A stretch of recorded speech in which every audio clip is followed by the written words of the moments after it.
Can you give a little bit of background of where you're from and how you got to this moment in life? Oh my word! I'm turning 52 very soon, so Okay. probably you don't want to hear the full life story. But Yeah. I'm Hungarian born. I was 21 when I came to England.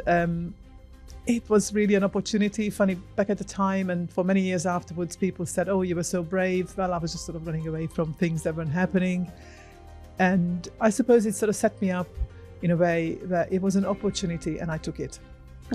And although I kind of then stagnated for a lot of years, I suppose, but looking back, it does help me nowadays to see that. And of course, when you get into business, you start doing some self-development and business studies and everything else that sort of supports what you want to do. You realize this, you need to take opportunities. I mean, one of the best things I've ever heard was that opportunities don't disappear, they just move on to someone else. Right. Okay. So I suppose that was one of those. So at the age of 21, I ended up in London. I kind of worked my way through the usual kind of jobs. I was an au pair first, and then worked in a bar while I was still studying English and computing, and then got myself a secretarial diploma and started working in an office. And by utter chance, I ended up in social housing, which I used to call my career detour. So I did 14 years in social housing. I covered a whole bunch of jobs, worked my way up from receptionist through customer service advisor to supporting the housing and repair teams. And then my favorite job was rent recovery. I love numbers, I love structure, I love order.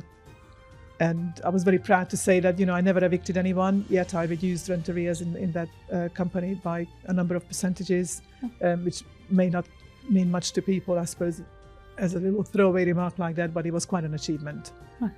Certainly the part that I never evicted anyone. Yes. In order to recover debt or put an end to it. So that was something I was very proud of. And then I worked a little bit as a kind of welfare officer, and then in supported housing with people who were in dire need, they were homeless.